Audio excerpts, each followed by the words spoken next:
హైదరాబాద్ ను అభివృద్ధి చేయాలి అనే తమ సంకల్పానికి ప్రతి ఒక్కరూ సహకరించాలంటూ సీఎం రేవంత్ రెడ్డి పిలుపునిచ్చారు. దావోస్ లో world economic forum, confederation of India industry, hero motor Corp సంయుక్తంగా నిర్వహించిన రౌండ్ టేబుల్ సమావేశంలో రేవంత్ రెడ్డి మాట్లాడారు.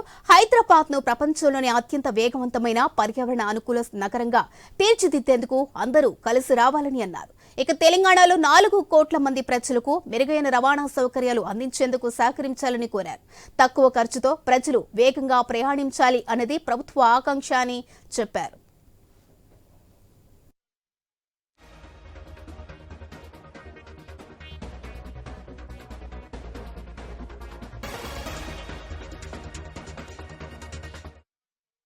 హైదరాబాద్ లో ఫ్యూచర్ సిటీని నిర్మిస్తున్నామని సీఎం రేవంత్ రెడ్డి అన్నారు. పర్యావరణ రహితంగా హైదరాబాద్ ను నెట్ జీరో సిటీగా తీర్చిదిద్దాలి అనేది తమ అభిమతమన్నారు. ఎలక్ట్రిక్ వెహికల్స్ పై ప్రత్యేక దృష్టిని సారించామన్నారు.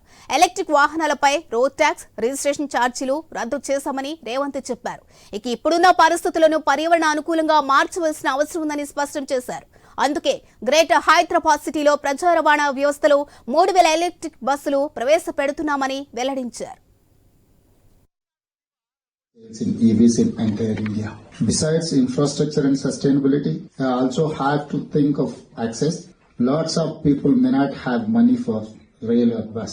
My government has given free bus travel to around 20 million women.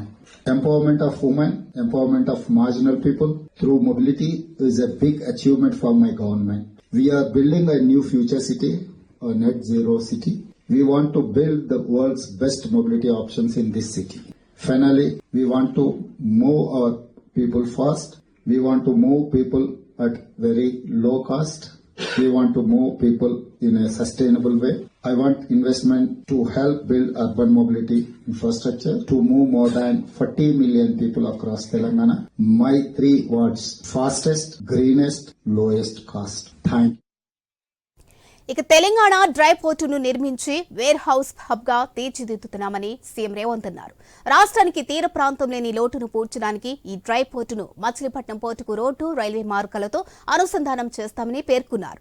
ప్రస్తుతం హైదరాబాద్ చుట్టూ 160 కిలోమీటర్ల మేరకు ఔటర్ రింగ్ రోడ్డు ఉందని, ఔటర్ రింగ్ రోడ్డు వెలుపల 360 కిలోమీటర్ల ప్రాంతీయ రింగ్ రోడ్డును నిర్మిస్తున్నామని రేవంత్ చెప్పారు. ఆ 2 రింగ్ రోడ్లను కలుపుతూ రేడియల్ రోడ్లు కూడా నిర్మిస్తామన్నారు. రింగ్ రోడ్లకు అనుబంధంగా రింగ్ రైల్వే లైన్ నిర్మించాలి అనే ఆలోచనలు కూడా ఉన్నాయని రేవంత్ వివరించారు.